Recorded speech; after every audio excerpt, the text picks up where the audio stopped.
Погода сменилась на теплую, а значит, пора готовиться к пожароопасному сезону. На окраине Малгобека пару дней назад загорелась сухая трава. Пожар охватил несколько гектаров земли. Очагом возгорания стала обочина. Пламя начало распространяться в разных направлениях, но спасательные службы быстро ликвидировали возгорание. Что послужило причиной, точно неизвестно. Есть только предположения, говорят сотрудники МЧС. В первую очередь это поджоги. В большинстве случаев это сухую растительность поджигает дети, поджигает и убегает. Действенность такое. И еще могу отметить недобросовестные водители, которые выбрасывают стеклянные бутылки на дорогу.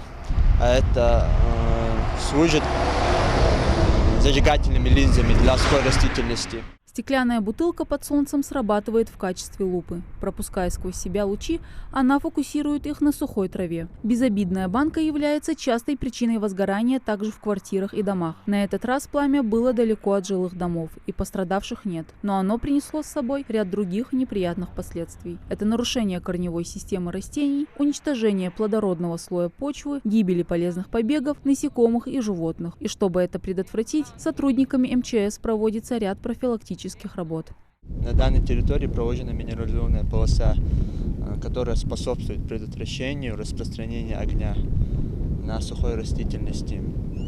То есть это делается для того, чтобы огонь не перекинулся на жилые постройки, а также на деревья. Помимо прокладки противопожарных минерализованных полос и скоса сухой травы в 12 населенных пунктах Малгобекского района, сотрудники МЧС проводят также профилактическую работу с населением. Больше всего мы распространяем печатную продукцию, то есть памятки.